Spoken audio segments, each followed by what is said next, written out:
गुरु प्यारी साध संगत जी, आप सभी को प्रेम सहित राधा स्वामी जी।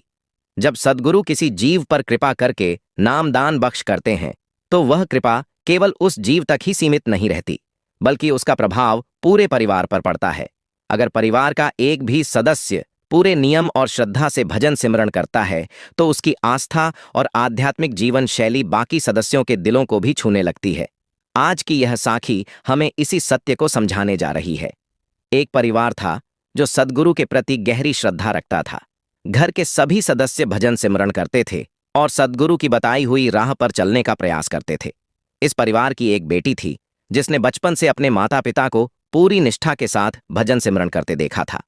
उसके मन में भी यह जिज्ञासा और प्रेम जागृत हुआ कि वह भी सद्गुरु से नामदान लेकर आध्यात्मिक राह पर चले। जब भी वह देखती कि उसके माता पिता नियम से ध्यान भजन और सेवा कर रहे हैं तो उसका मन भी वैराग्य और भक्ति की ओर आकर्षित होता। उसे लगता कि जैसे कोई अदृश्य शक्ति उसे भी इस राह पर चलने के लिए बुला रही है। समय बीता और उस लड़की का रिश्ता तय हो गया, लेकिन इसके बाद उसकी आध्यात्मिक यात्रा कैसी रही? क्या वह नाम दान लेकर भजन सिमरण की ओर अग्रसर हुई और उसका परिवार इस निर्णय में उसके साथ खड़ा रहा या नहीं? आइए इस ख के आगे के भाग में इस रोचक और प्रेरणादायक प्रसंग को विस्तार से समझते हैं। शादी होने वाली थी, पर उसके मन में एक ही चाहत रहती थी और एक ही अरदास। वह सद्गुरु के आगे कहती थी कि सद्गुरु जी, मेरी जहां में शादी होगी आप मुझसे कभी भी दूर मत होना, मुझे कभी भी अपने आप से दूर मत होने देना। ये चीज मैं बर्दाश्त नहीं कर पाऊंगी, मैं आपके बिना नहीं रह सकती। मैं भी चाहती हूं कि मुझे भजन सिमरण मिल जाए और मैं भी आपके में बैठा करूं। ये बात उस लड़की ने अपनी माँ से भी कही कि मम्मी, मेरा भी बहुत मन करता है कि मैं भजन सिमरण ले लूं। उनकी माता कहने लगी, बेटा, आज का जो समय है बहुत ही संघर्ष भरा चल रहा है। क्या पता जो जहां पर तुम्हारा रिश्ता हुआ तय हुआ है वह परिवार वाले तुम्हें सत्संग पर जाने दे, डेरे जाने दे। इस चीज से तुम भी परेशान हो जाओगी। तो मैं तो चाहती हूं पहले तुम्हारी शादी हो जाए, उसके बाद ही तुम भजन सिमरन ले। वह लड़की जिद करने लगी कि नहीं मम्मी, इस बार मैं डेरी जाऊंगी तो मैं तो नाम की बख्शीश लेकर ही आऊंगी। माँ ने कहा, ठीक है बेटी, अगर तुम्हारी इतनी जिद है तो मैं तुम्हें नहीं रोकूंगी, पर अगले घर में अगर कोई परेशानी हुई, दिक्कत हुई तो फिर तुम क्या करोगी? तो वह लड़की कहने लगी, वह सद्गुरु को ही पता है। उस लड़की ने शादी होने से पहले ही डेरे चली गई।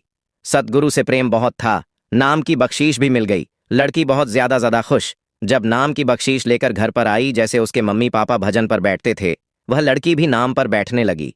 उस लड़की का इतना मन लगने लगा, इतना प्यार सद्गुरु से हो गया कि वह 2.5 घंटे से भी ज्यादा भजन सिमरण करती थी। जब भी उसको 2.5 घंटे हो जाते थे उसके बाद थोड़ा सा उठ जाती थी, अपना कामकाज देख लेती थी और फिर से भजन सिमरन पर बैठ जाती थी। ऐसे ही समय बीतता गया और वह लड़की बहुत ज्यादा मालिक पर लीन हो गई। समय बीतता गया, उस लड़की की शादी हो गई। जब शादी हो गई, जिस परिवार में गई वहां जाकर क्या देखती है? जो भी परिवार के लोग हैं वह बाहर मुखी कर्म कांडों में ही फंसे हुए हैं। कोई दिया जला रहा है, कोई धूप बत्ती लगा रहा है, कोई कहीं जा रहा है। अगर कोई कहता है कि आज घर में हवन होगा तो हवन हो रहा है। इन चीजों को वह लड़की काफी दिन देखती रही। अब जब भी घर में कुछ ऐसा होता था, हवन होता था, तो परिवार वाले कहते थे, बेटा तुम भी आकर बैठ जाओ। अब उस लड़की का मन तो बिल्कुल भी नहीं होता था वहां पर बैठने के लिए, पर फिर सोचती थी कि हमारे सद्गुरु ने हमें समझाया है कि जैसा परिवार वाले कहे वहां पर बैठ तो जाओ, पर भजन सिमरण अपना ही करना है। अब वह लड़की उनके बीच बैठ तो जाती थी, पर ध्यान उसका सारा अपने सद्गुरु की तरफ ही होता था। अब वह इन चीजों में ज्यादा रुझान देती नहीं थी। ऐसे ही समय बीतता गया। एक दिन उनकी सासू माँ कहने लगी, बेटा, हम फलानी जगह पर हमने मन्नत मांगी है, हम वहां जा रहे हैं, तुम भी हमारे साथ चलो। उस दिन लड़की को अच्छा नहीं लगा, तो लड़की आगे से बोल पड़ी और कहने लगी कि मम्मी, मेरी शादी को 1 साल हो चुका है और मैं आपके घर में यही सब कुछ देख रही हूं। मुझे ये बिल्कुल भी अच्छा नहीं लगता। आप तो जहां पर भी कोई भी अगर कहीं भंडारा लगा हुआ है, कहीं मंदिरों पर जाते हो, कोई चीज छोड़ते ही नहीं हो। किसी एक के हो जाओ या तो सब बाहर मुखी साधन है। मालिक ऐसे नहीं मिलेगा, मालिक तो अंदर मिलेगा। अब वह इन चीजों को समझते ही नहीं थी। बहुत घर में ऐसे ही रोज लड़ाई झगड़े शुरू हो गए। अब लड़की जब भी अपना दिल में भजन सिमरण पर बैठती थी तो उसकी जो माता थी वह यह चीज देखती थी कि यह अपना जो काम होता है उसको भी बीच में ही छोड़कर और यह जाकर पता नहीं क्या करती है और कैसे बैठ जाती है, चुन्नी लपेटकर। यह करती क्या है? यह बात उस बहन ने अपनी माता को कही, अपने बेटे को कही कि बेटा, ये जो तुम्हारी वाइफ है ना, ये पता नहीं क्या करती रहती है। जो चीजें हम करते हैं वही तो ये करती नहीं है। पता नहीं अंदर जाकर बैठ जाती है और इसे बाहर के कामकाज भी भूल जाती है। तो बेटा कहने लगा कि मैं समझाऊं। अब उसके जो हस्बैंड थे वह भी अपनी वाइफ से कहने लगे कि यह तुम क्या करती रहती हो, बाहर इतना काम होता है और तुम यहां पर अंदर आकर अंधेरा कर कर बैठ जाती हो। ये बात सही है। तो वह लड़की कहने लगी कि मैं अपना सारा काम काज करती हूं, चाहे मैं पहले कर लूं चाहे मैं बाद में कर लूं। अब इन्हीं चीजों से उनके घर में लड़ाई झगड़े बढ़ते रहे। अब इतना काम उस लड़की को बता देते थे कि वह लड़की सारा सारा दिन भजन सिमरन पर बैठ ही नहीं पाती थी। रात को थक जाती थी, सो जाती थी और सुबह भी जल्दी नहीं उठ पाती थी, क्योंकि मन में उसके भी कहीं ना कहीं चिंता हो गई थी कि मेरे साथ हुआ क्या है। एक दिन वह लड़की बहुत ज्यादा उदास हो गई तो वह कहने लगी कि मेरा बहुत मन कर रहा है कि मैं मायके जाऊं।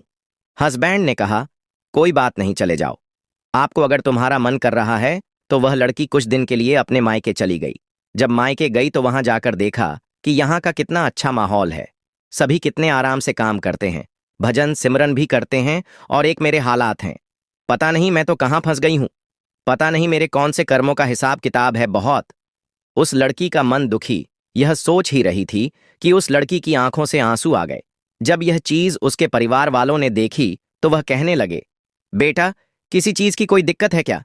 तुम्हें क्या ससुराल वाले तुम्हें परेशान करते हैं? तो वह बेटी कहने लगी, ऐसा कुछ नहीं है, मम्मी पापा परेशान नहीं करते, हस्बैंड भी ठीक है, कुछ नहीं कहते, परिवार में ऐसा ऐसा कुछ भी नहीं है। पर मैंने जो भजन से सिमरन लिया हुआ है ना, इस चीज से वह खुश नहीं है। तो उनके जो मम्मी पापा थे वह कहने लगे, क्या उन्हें पता है तुमने नाम दान लिया हुआ है? तो वह कहने लगी, मैंने कभी बताया ही नहीं, मैं तो बस अपना कामकाज कर कर और अपने ध्यान पर बैठ जाती हूँ और वह लोग मुझे कहते हैं कि तुम हमारे साथ यहाँ चलो वहां चलो। मैं ये सब कुछ मुझे अच्छा नहीं लगता और मैं भी आगे से बोल पड़ती हूँ। हमारे घर में बहुत लड़ाई होती है और मेरा भजन सिमरन भी नहीं चल पाता।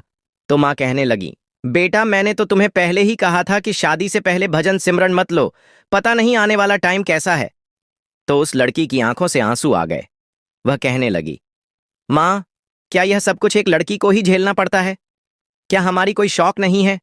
क्या हम अपनी जिंदगी भी नहीं जी सकते? मैं कौन गलत रास्ते पर गई हूं? एक मालिक का भजन सिमरन ही तो करती हूं, आप भी मुझे गलत कह रहे हो। माँ ने कहा, बेटा क्यों रो रही है? ये सारी बातें तू अपने सदगुरु से कह। तूने इतने मन से भजन सिमरन लिया है, तू सदगुरु के आगे अरदास कर और आज मैं जो तुम्हें बातें समझा रही हूं वह अपने पल्ले बांध लेना, सारा कुछ ठीक हो जाएगा। माँ ने समझाया, बेटा, अगर वह सारा दिन तुम्हें भजन सिमरन नहीं करने देते, ना काम काज में रखते हैं, तो तुम अपना एक नियम बना लो, सारा काम कर कर रात को आराम से सो जाया करो, सुबह अपना 2:30 बजे उठा करो, उस समय तो कोई कोई काम नहीं करवाएगा। मालिक के आगे अरदास किया करो और अपना जो 2.5 घंटे हैं वह सदगुरु को दिया करो। और यह जो तुम घर पर उनके आगे बोलती हो और उन्हें समझाने की कोशिश करती हो, पहले तो यह बंद कर दो। अगर तुम उनके साथ बहस करोगी तो घर में और क्लेश होगा। बेटा, तुम उनको उदाहरण बन के दिखाओ, बोलना नहीं है, तुम्हें बस अपना कर्म करते रहना है, फिर देखना सदगुरु तुम्हारी कैसे पुकार सुनते हैं। यह बात उस लड़की को समझ में आ गई और उस लड़की ने कहा कि माम, ये बात तो आप ठीक कह रही हो। माँ ने कहा, बेटा, अगर ऐसी सारी बातें थीं तो तुमने मुझे पहले क्यों नहीं बताया? तो बेटी कहने लगी कि मैंने सोचा कि सब कुछ ठीक हो जाएगा, सदगुरु ही तो कहते हैं कि ठीक हो जाता है धीरे धीरे, पर यहां तो कुछ ठीक हुआ ही नहीं। माँ कहने लगी, कोई चिंता मत करो, सब ठीक हो जाएगा। कुछ दिन वह लड़की अपने मायके रही और उसके बाद वह अपने ससुराल आ गई। जब ससुराल आई तो वैसे ही करने लगी जैसे माँ ने समझाया था।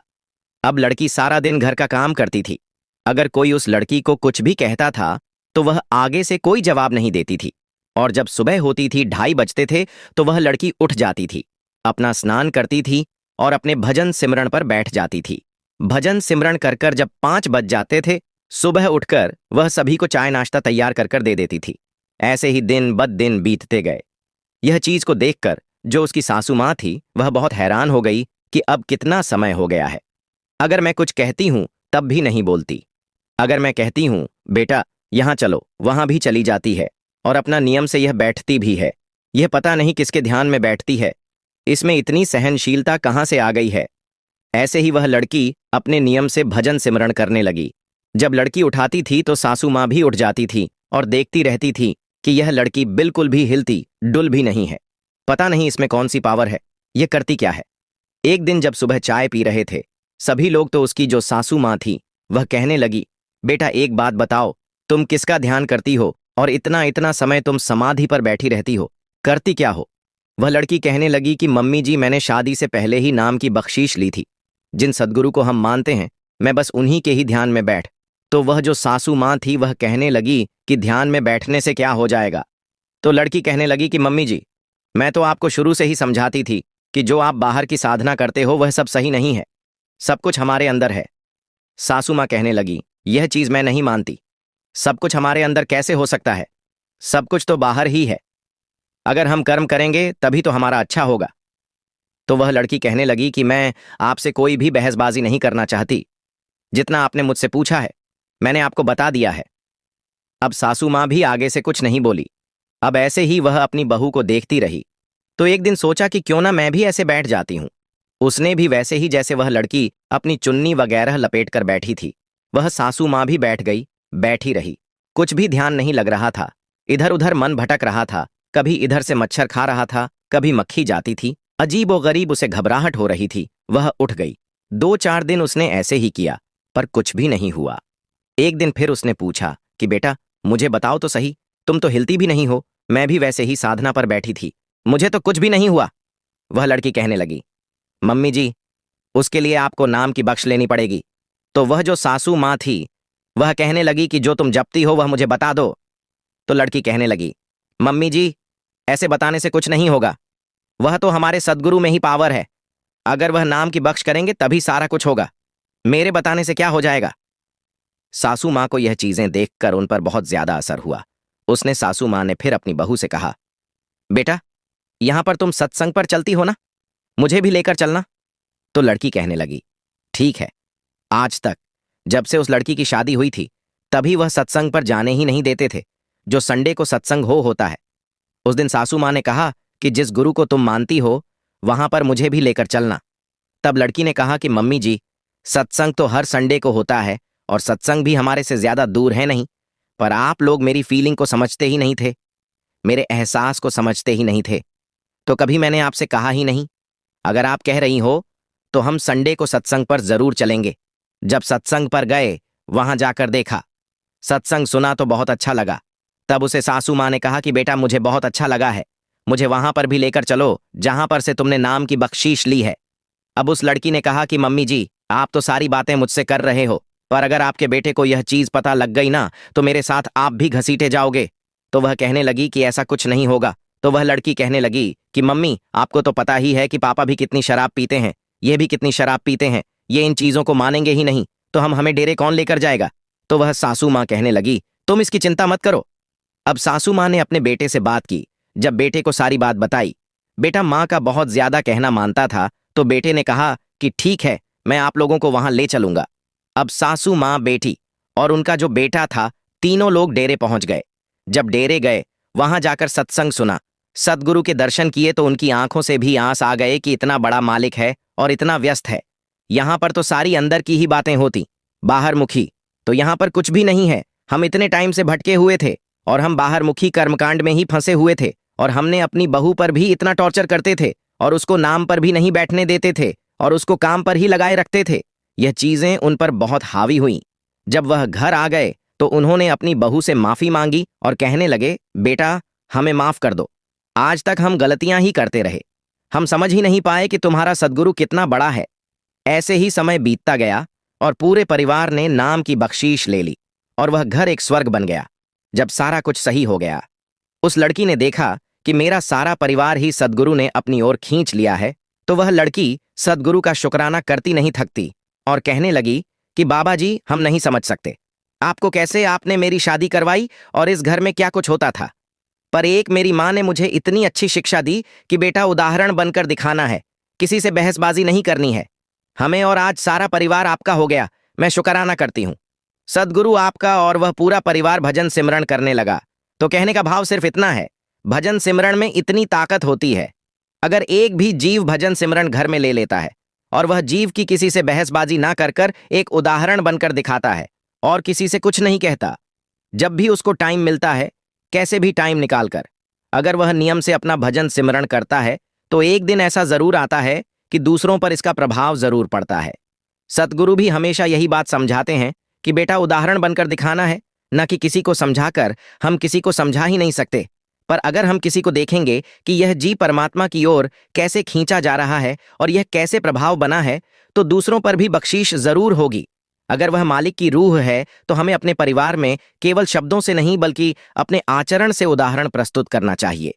समझाने या समझाने में समय व्यर्थ करने के बजाय हमें अपने कर्मों से यह दिखाना चाहिए कि सच्ची भक्ति कैसी होती है। हर जीव अपनी ही गति से अपनी राह पर चलता है। कोई सद्गुरु की ओर बढ़ता है तो कोई संसार में उलझा रहता है। हमें किसी को रोकने या टोकने की जरूरत नहीं, बल्कि अपनी साधना और भजन सिमरण में दृढ़ रहना चाहिए। सबसे बड़ी बात यह है कि हमें उस मालिक का तहे दिल से शुक्राना करना चाहिए जिसने हमें नामदान की बख्शीश दी है। अगर यह बाकी रूहें भी उसी की हैं, तो वह खुद ही उन्हें अपनी कृपा से सुमिरन की ओर मोड़ लेगा। इसलिए हमारी जिम्मेदारी केवल इतनी है कि हम सद्गुरु का धन्यवाद करें और पूरी श्रद्धा से भजन सिमरण करते रह। यही हमारी सच्ची सेवा है। राधा स्वामी जी, अगली बाबा जी की साखी है। इसे सुनकर आप जरूर भजन सिमरण करने लग जाएंगे।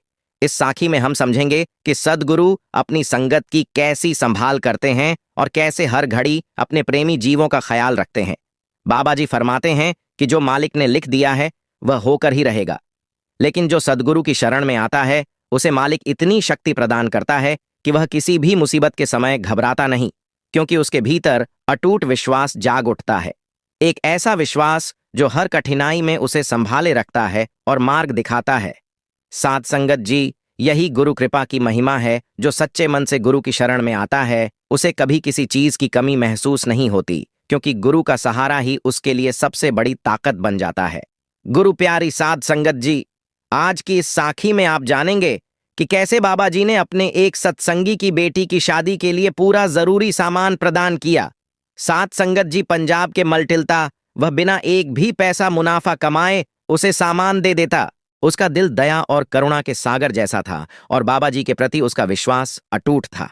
उसका एक नियम था कि वह अक्सर सत्संग में सेवा करता और जब भी जरूरत पड़ती वहां सब्जी की सेवा करके अपने सद्गुरु की खुशियों में शामिल होता। देखिए कैसे इस प्रेम और सेवा भाव का सद्गुरु ने प्रत्यक्ष उत्तर दिया। जब भी कभी डेरे जाता तो अपने सामर्थ्य के हिसाब से लंगर घर में सब्जी की सेवा कर दिया करता था।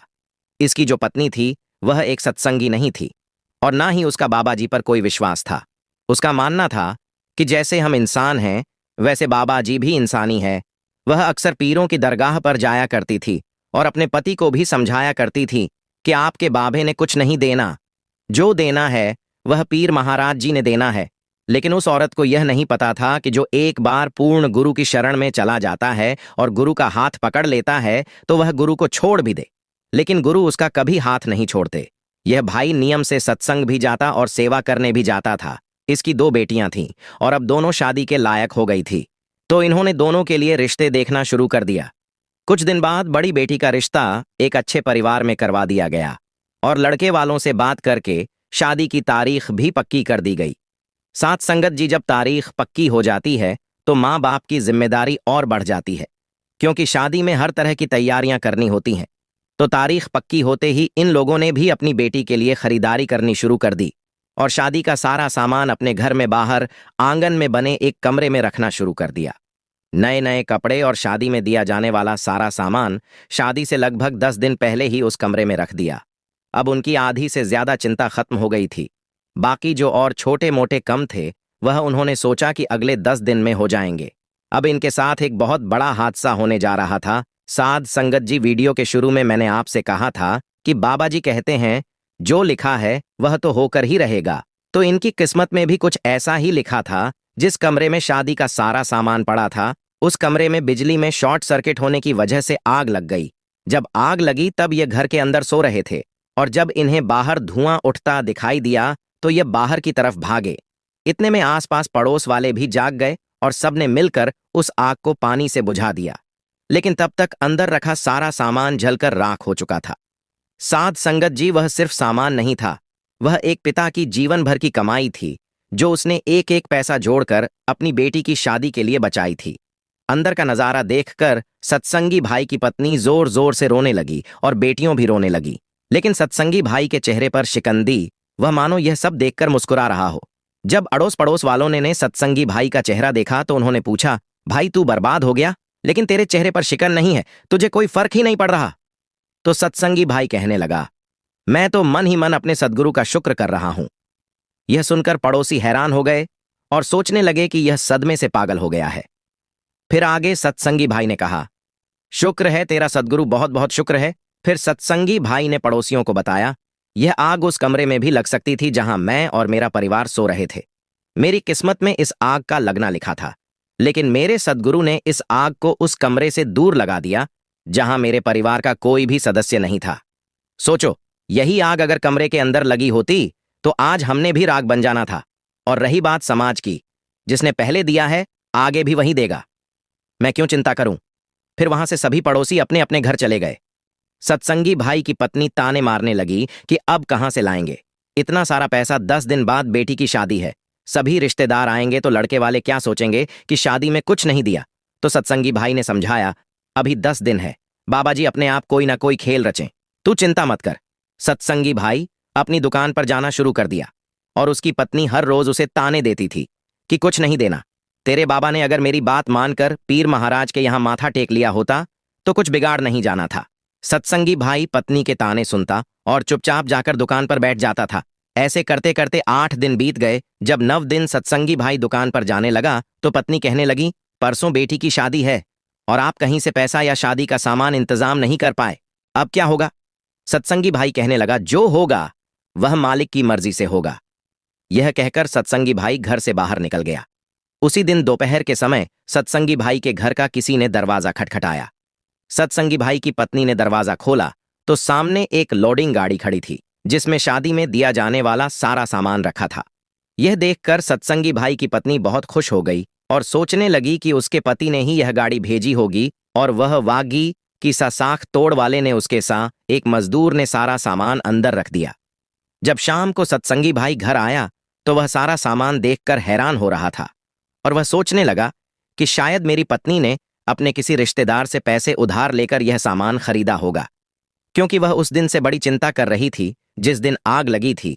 तो सत्संगी भाई अपनी पत्नी से पूछने लगा कि कितने का आया सारा सामान। यह सवाल सुनकर सत्संगी भाई की पत्नी कहने लगी कि मुझे क्या पता, ये तो आप बताओ। तो सत्संगी भाई कहने लगा कि मैं कैसे बताऊं, मैंने थोड़ी ना खरीदा है ये सारा सामान, यह सामान। सत्संगी भाई की पत्नी कहने लगी कि यह सामान मैंने भी नहीं खरीदा, दोपहर को एक गाड़ी वाला आया था और मुझे लगा कि इसको आपने भेजा है, इसलिए मैंने यह सामान उतरवा लिया। यह सुनकर सत्संगी भाई हैरान हो गया और उसको लगने लगा कि कहीं यह सारा सामान किसी और का तो नहीं था जो गलती से मेरी पत्नी ने घर उतरवा लिया। सत्संगी भाई ने उसे सामान के डिब्बे पर लिखा, फोन नंबर पर फोन किया और पूछा कि यह बहुत सारा सामान आपने भेजा है क्या। तो दुकान वाला कहने लगा, जी हां, हमें कोई पेमेंट करके घर का एड्रेस दे गया था तो हमने आपके घर भिजवा दिया। सत्संगी भाई ने दुकान वाले से उसकी दुकान का एड्रेस पूछा और उसी समय दुकान पर पहुंच गया। वह पूछने लगा कि क्या आप बता सकते हैं कि कौन आपकी दुकान पर सामान की पेमेंट करके गया था। तो दुकान वाला कहने लगा कि पहले हमने उन्हें कभी नहीं देखा था, लेकिन वह एक सरदार जी थे और एक लंबी गाड़ी से उतरे थे। उन्होंने कहा कि उनकी बेटी की शादी है और यह सारा सामान पैक कर दो।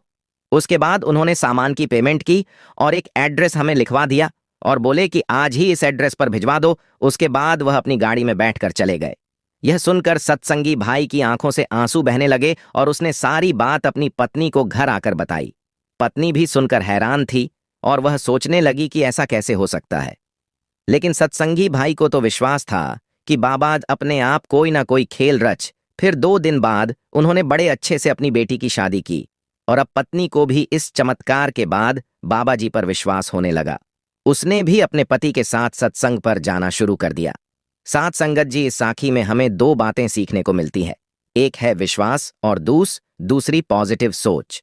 सब कुछ राख होने के बाद भी सत्संगी भाई के अंदर एक पॉजिटिव सोच थी कि यह अंदर वाले कमरे में भी आग लग सकती थी जहां हम सो रहे थे। यह दोनों चीज किसी के अंदर तभी आती है जब किसी पूर्ण गुरु ने उस जीव का हाथ पकड़ रखा हो, नहीं तो लाखों लोग रोज इस संसार में जन्म लेते हैं और लाखों ही रोज यहां से बिना गुरु के साथ चले जाते हैं। गुरु जी जिस जीव का हाथ पकड़ते हैं से फिर कभी फंसने नहीं देते, हाथ खींच कर बाहर निकाल ही लेते हैं। गुरु प्यारी साध संगत जी, अगली साखी में आपको पता चलेगा कि मनुष्य अपनी मृत्यु की जगह पर कैसे पहुंच जाता है। क्या इसमें कोई विधि का विधान होता है? अगर आप यह सब कुछ जानना चाहते हैं, इस कहानी को अंत तक जरूर सुने। साथ संगत जी, मनुष्य के जीवन में समय, परिस्थितियां और स्थान बड़ी भूमिका अदा करते हैं।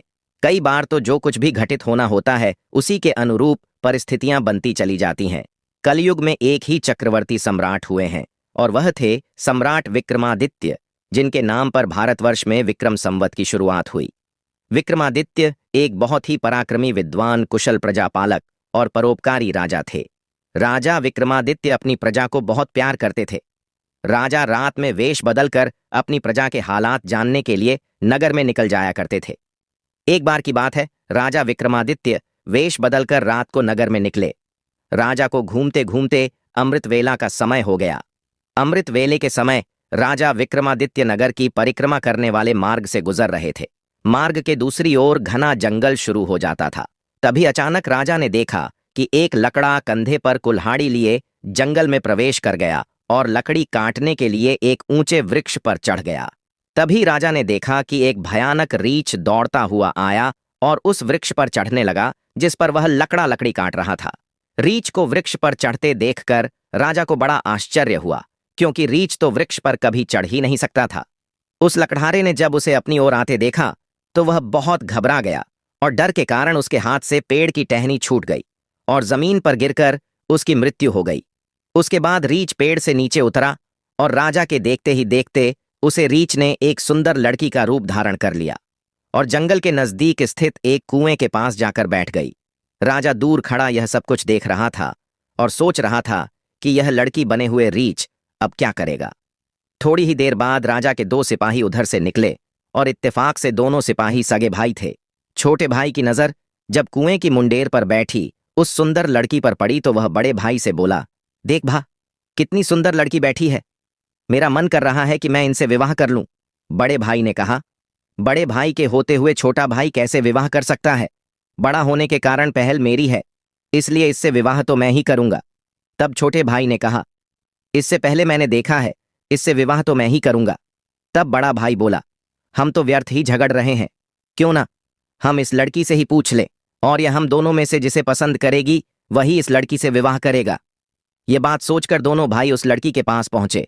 बड़े भाई ने लड़की से पूछा, हे सुंदरी, आप कौन हो और यहां इस जंगल में क्या कर रही हो? वह लड़की बोली, मैं पास के गांव में रहती हूं और अपने पति की तलाश में निकली हूं। लड़की की बात सुनकर छोटे भाई ने पूछा, तुम्हारा पति कहाँ है? तुम चाहो तो उसे ढूंढने में हम तुम्हारी मदद कर सकते हैं। तब वह लड़की बोली, अभी तो मैं कुंवारी हूं और किसी योग्य वर की तलाश में निकली हूं। तब छोटे भाई ने कहा, हम दोनों भाई भी अभी कुंवारे हैं, अगर तुम चाहो तो हम में से किसी एक से शादी कर सकती हो। लड़की ने कहा, मैं तुम दोनों में से उससे विवाह करूंगी जो अधिक बहादुर होगा। इतना सुनते ही दोनों भाई स्वयं को एक दूसरे से श्रेष्ठ सिद्ध करने के लिए आपस में लड़ने लगे। लड़ते लड़ते दोनों भाइयों ने तलवारें निकाल लीं और एक दूसरे के पेट में घुसे दी। इस प्रकार तड़प तड़प कर दोनों भाइयों ने अपने प्राण त्याग दिए।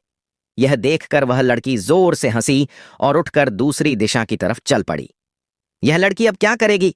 ऐसा सोचते हुए राजा विक्रमादित्य भी थोड़ी दूरी रखते हुए उस लड़की के पीछे पीछे चलने लगे। अब तक सुबह का समय हो गया था और सूर्य भी निकल आया था, परंतु राजा विक्रमादित्य एक रीछ का पेड़ पर चढ़ना और फिर एक सुंदर लड़की का रूप बदलने की विचित्र घटना अपनी आंखों से देखकर अपनी होश खो बैठे थे। उन्हें अपनी भूख, प्यास और राजपाट के बारे में कुछ भी ध्यान न रहा। राजा को ध्यान रहा तो केवल उस रहस्यमय सुंदर लड़की के विषय में जानने की जिज्ञासा। इसीलिए राजा सावधानीपूर्वक लड़की का पीछा करने लगे। लगभग 200 कदम आगे चलने के बाद राजा विक्रमादित्य की हैरानी की सीमा ना रही, क्योंकि देखते ही ते वह सुंदर लड़की अब एक लड़की नहीं रही, बल्कि एक जहरी नाग का रूप धारण कर चुकी थी। वह जहरीला नाग अब बड़ी तेजी से आगे बढ़ने लगा। कुछ दूर आगे चलकर नदी बह रही थी। वह भयानक जहरीला नाग नदी किनारे पहुंचकर कुछ समय रुका और फिर राजा के देखते ही देखते नदी में कूद गया। नदी के बीचों बीच एक नाव चल रही थी जिसमें बहुत सारे लोग सवार थे। वह जहरीला नाग उस नाव की तरफ बढ़ने लगा। सम्राट विक्रमादित्य नदी के किनारे खड़े होकर यह सब देख रहे थे। देखते ही देखते वह जहरीला नाग उस नाव में कूद गया। नाव पर नजर पड़ते ही नाव में भगदड़ मच गई और लोग अपनी जान बचाने के लिए नाव से बाहर पानी में कूद पड़े। उनमें से जो लोग तैरना जानते थे वह तो तैरकर नदी से बाहर चले गए, और जो तैरना नहीं जानते थे वे सभी पानी में डूबकर मर गए। थोड़ी देर बाद वह नाग नदी से बाहर निकला और नदी के किनारे किनारे आगे बढ़ने लगा। सम्राट विक्रमादित्य उसके पीछे पीछे चलने लगे। कुछ दूर जाकर राजा विक्रमादित्य एक बार फिर हैरान रह गए, क्योंकि उस नाग ने एक बार फिर अपना रूप बदल लिया। अब वह एक बूढ़े ब्राह्मण के रूप में था। विक्रमादित्य ने सोचा कि इस रहस्यमय प्राणी के बारे में जानकारी लेने का अच्छा अवसर है, क्योंकि इस समय वह एक बूढ़े ब्राह्मण के रूप में है और मैं इसके बारे में आसानी से पूछ सकता हूं। यह सोचकर राजा विक्रमादित्य जल्दी से उस रहस्यमय ब्राह्मण की ओर बढ़ने लगे। राजा विक्रमादित्य तेजी से चलते चलते एकदम उस ब्राह्मण के सामने पहुंच गए और उसे हाथ जोड़कर प्रणाम किया। ब्राह्मण ने भी हाथ उठाकर उनका प्रणाम स्वीकार किया। तब राजा विक्रमादित्य ने पूछा, आप कौन हैं? वह बोला, तुम्हें दिखाई नहीं देता, मैं ब्राह्मण हूं। राजा ने कहा, आप झूठ बोल रहे हो, आप ब्राह्मण तो नहीं हो। वह बोला, तो फिर तुम ही बता दो कि मैं कौन हूं। राजा बोले, तुम वह नहीं हो जो नजर आ रहे हो। वह बोला, मैं जो कुछ भी हूं तुम्हें इससे क्या लेना देना, तुम अपने काम से काम रखो और यहां से जाओ। राजा ने कहा, मैं सच्चाई जाने बिना आपका रास्ता नहीं छूंगा, आपको सच्चाई बतानी ही पड़ेगी। वह बोला, मैंने तुम्हें बताया तो है कि मैं एक ब्राह्मण हूं। राजा बोले, आप मुझसे झूठ नहीं बोल सकते, मैं आपका तब से पीछा कर रहा हूं जब आप रिच बने हुए थे। उस समय आपने उस नौजवान लकड़े को मारा, फिर उसके बाद आप एक सुंदर लड़की बने और उन दोनों सिपाही भाइयों को एक दूसरे के हाथों मरवा दिया। फिर उसके बाद आपने एक जहरीले नाग का रूप धारण करके नदी में छलांग लगाई और नदी पार कर रही नाव में घुस गए। तुम्हारी दहशत के कारण नाव में सवार यात्रियों में भगदड़ मच गई और नाव पलट गई, जिसके कारण आधे यात्री नदी में डूबकर मर गए। अब आपने बूढ़े ब्राह्मण का रूप धारण किया हुआ है, अब सीधी तरह से सच सच बता दो कि आप कौन हो। वह बोला, यदि ना बताऊं तो उसकी बात सुनकर राजा ने अपनी तलवार निकाल ली और बोले, तो फिर मरने के लिए तैयार हो जाओ। तुम नहीं जानते, यह राजा विक्रमादित्य की नगरी है और मैं राजा का वफादार नौकर हूं।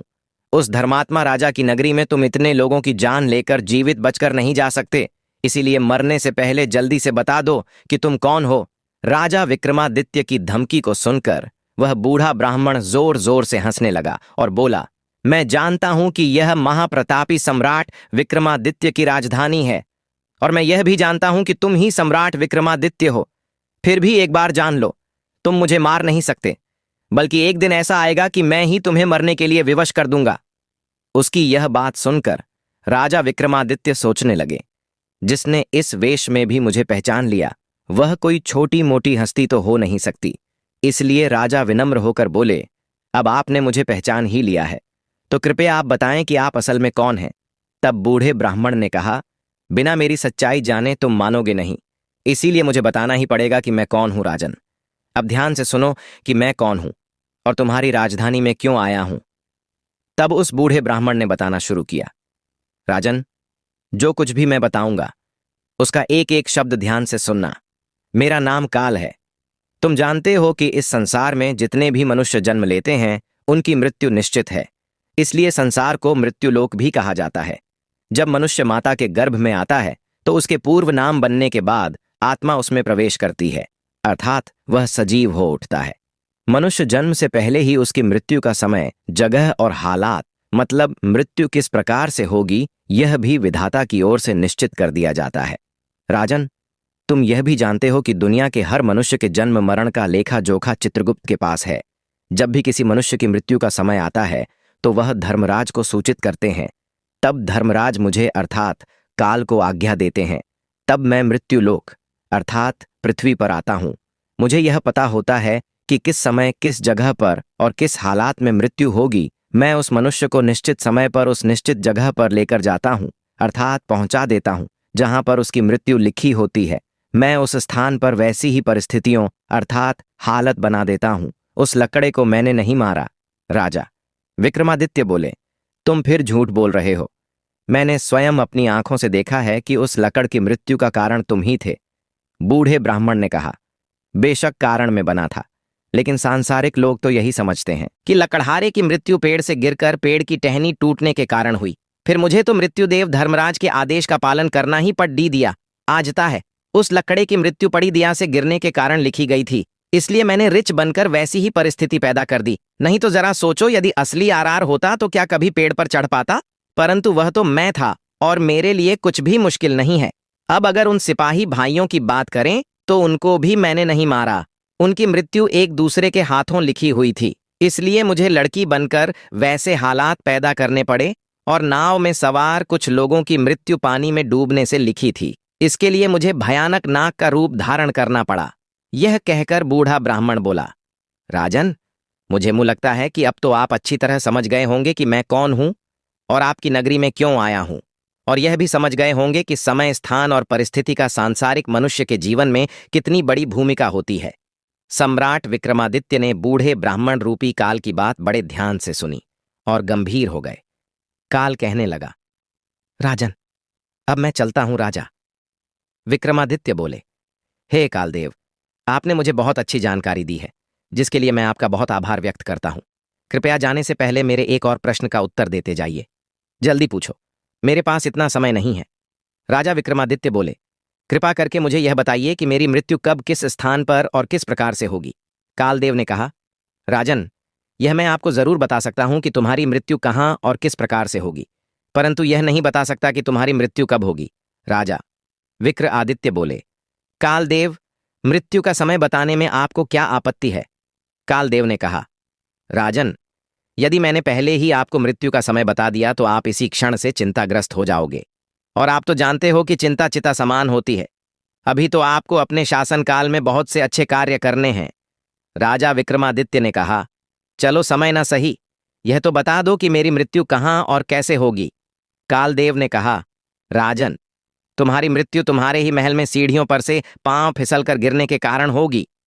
यह बात सम्राट विक्रमादित्य को बताकर बूढ़ा ब्राह्मण रूपी काल जल्दी से एक दिशा की ओर चल पड़ा और कुछ दूर जाकर गायब हो गया। इस वक्त तक सूर्य भगवान भी पूर्ण रूप से अस्त हो चुके थे। चारों तरफ अंधेरा हो गया था। राजा विक्रमादित्य अब तक शारीरिक और मानसिक रूप से बहुत थक चुके थे, इसलिए मन में गहरी सोच ले हुए तेज कदमों से अपने महल की तरफ चल दिए। और साध संगत जी, आगे चलकर सचमुच ऐसा ही हुआ। राजा विक्रमादित्य की मृत्यु महल की सीढ़ियों से फिसलकर गिरने से ही हुई थी। साथ संगत जी, ऐसी ही रूहानी साखियां सुनने के लिए चैनल को सब्सक्राइब जरूर करें। राधा स्वामी जी।